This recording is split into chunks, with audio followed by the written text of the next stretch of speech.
La disparition de Diego Armando Maradona, le triste record de Marseille en Ligue des Champions, le récap de la soirée C1 et un point Ligue 1, c'est avec le cœur lourd que Made in Foot vous résume l'actualité.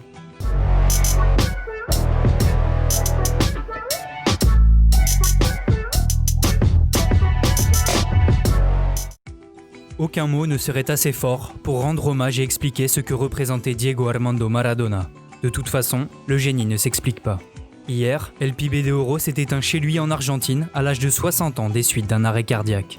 Des quartiers pauvres de Buenos Aires à Barcelone, mais surtout Naples, où il est devenu une icône, le numéro 10 argentin laisse derrière lui l'image d'un homme imprévisible, un homme capable de folie sur et en dehors des terrains.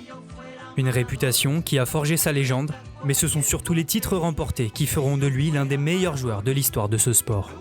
À Naples, où le stade San Paolo portera bientôt son nom, Maradona a remporté 2 Serie A et une Coupe UEFA.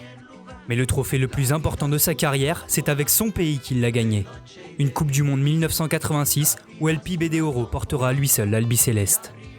Céleste, oui, car en 8e de finale face à l'Angleterre, Diego nous offre un solo digne des plus grands et dribble toute la défense anglaise pour ce qui restera comme le but du siècle.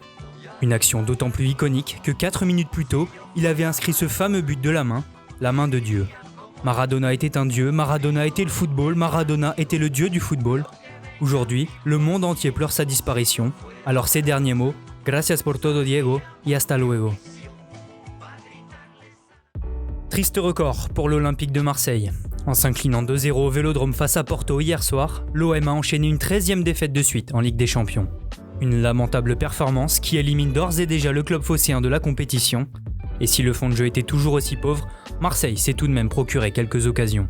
En première période, Valère Germain a notamment buté sur Marquezine, mais qui ne se met pas à l'abri est puni. Peu avant la mi-temps, la défense marseillaise va craquer sur corner. Après une tête de Grujic contrée par Camara, Zaidou hérite du ballon, mais sa frappe est repoussée par Mandanda. Le latéral gauche s'arrache pour conclure en 2 temps, devant une défense apathique. Porto mène 1-0.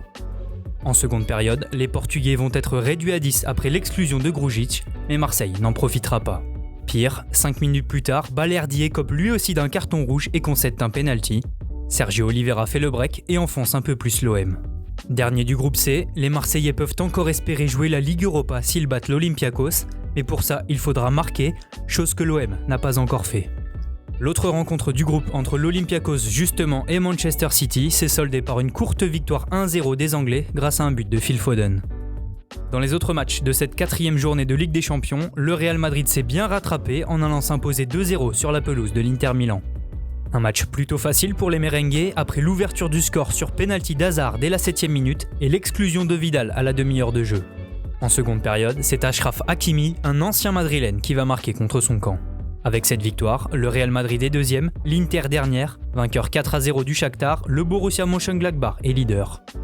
Dans le groupe D, Liverpool s'est incliné 2-0 à Anfield face à l'Atalanta. Diminués, les hommes de Klopp ont craqué par 2 fois en quelques minutes à l'heure de jeu. Ilicic et Gosens permettent à l'ADA de revenir à 2 petits points des Reds. Avec 7 points au compteur, les Italiens sont à égalité avec l'Ajax Amsterdam qui a gagné 3-1 face à Midtjylland. Enfin, le Bayern Munich a validé sa qualification pour les 8e de finale en s'imposant 3-1 face à Salzbourg. Lewandowski, Coman et Sané sont les buteurs pour les champions d'Europe en titre.